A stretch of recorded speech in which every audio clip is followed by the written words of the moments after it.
संगम नगरी प्रयागराज की बेटी ने 13,000 की फीट की ऊंचाई से छलांग लगाकर एक नया कीर्तिमान स्थापित किया है। प्रयागराज की अनामिका शर्मा ने बैंकॉक में आसमान से 13,000 फीट की ऊंचाई से राम मंदिर के ध्वज के साथ छलांग लगाई। अनामिका के नाम स्काई डाइविंग के क्षेत्र में कई कीर्तिमान भी स्थापित है। अयोध्या के श्री राम मंदिर में 22 जनवरी को रामलला की प्राण प्रतिष्ठा होनी है। इस भव्य आयोजन के सम्मान में 22 साल की अनामिका शर्मा ने ध्वज आसमान में 13,000 की फीट की ऊंचाई पर स्थापित कर महर्षि भारद्वाज की नगरी प्रयागराज का नाम रोशन कर दिया है। महर्षि भारद्वाज विमान शास्त्र के रचयिता थे और पूरा विश्व महर्षि भारद्वाज के विमान शास्त्र का अनुसरण करता है।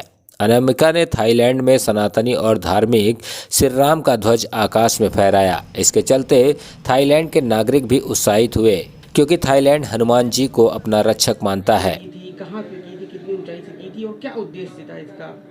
मैंने ये डाइविंग की थी अपनी बैंकॉक में एक ड्रॉप जोन पे, और इसका उद्देश्य बहुत साफ था, अपने धर्म को और स्पोर्ट्स को एक साथ आगे ले जाना।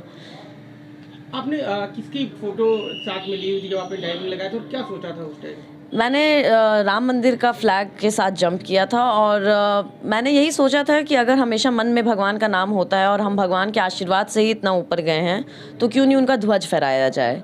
हनुमान जी उनके परम भक्त थे, और अगर वैसे भी वो चिरंजीवी हैं, तो ये मेरा एक तरीका था उनको अपना आदर भाव व्यक्त करने का।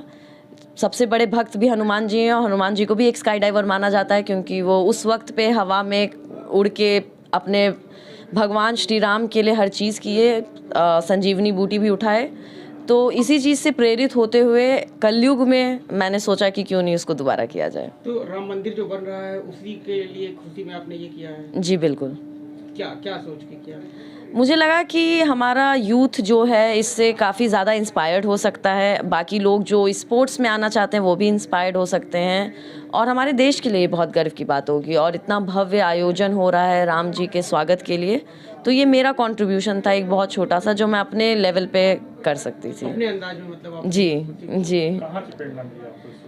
ये प्रेरणा मुझे हनुमान जी से ही मिली कि अगर हनुमान जी अपने भगवान के लिए ये करेंगे तो हम भी तो उनके भक्त ही हैं, तो क्यों नहीं हम अपने भाव से उनका ये आदर सम्मान व्यक्त करें। सीखा कहाँ से आपने, किसके साथ? मैंने शुरू अपने पापा से किया था, और उनका मेरा इंस्पिरेशन भी मेरे पापा ही थे। मैं बचपन से उनको देखती थी कूदते हुए, तो मेरा बहुत मन करता था कि मैं भी करूं, तो इसीलिए स्टार्ट मैंने दुबई में किया था, लाइसेंस अपना वहाँ पे लिया था। मतलब और ये आपने कहाँ पे किया था, कितनी ऊंचाई हाइट थी क्या? ये मैंने बैंकॉक में स्काई डाइव थाईलैंड एक ड्रॉप जोन है वहाँ पे किया था, करीबन 13,000 फीट से।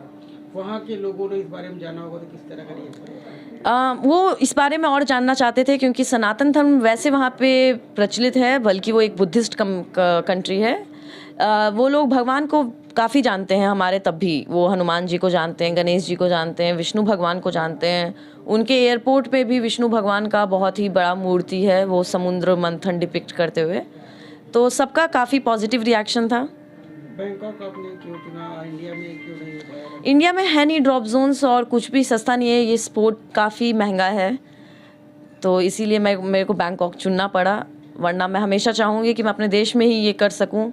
मेरे लिए और भी गर्व की बात होगी कि मैं अपने देश में ये सारे स्काई डाइव्स करूँ। सरकार से कोई मांग करेंगे, डिमांड? मैं सरकार को बस यही कहूँगी कि ये काफ़ी एक्सपेंसिव स्पोर्ट्स है, और इसका फॉरेन में बहुत ज़्यादा स्कोप है, और बहुत लोग इसमें करते हैं, और आने वाले टाइम में ये काफ़ी बड़े पैमाने पे कॉम्पिटिटिव लाइक ओलंपिक्स और कॉमनवेल्थ में भी ये शामिल हो सकता है। अभी इसके खुद भी बहुत कॉम्पिटिशन्स होते हैं, पर क्योंकि मेरे पास रिसोर्स के काफ़ी कंस्ट्रेंट्स हैं और दिक्कत है, और ये महंगा स्पोर्ट्स है, तो मैं सब कुछ कर नहीं पाती हूँ।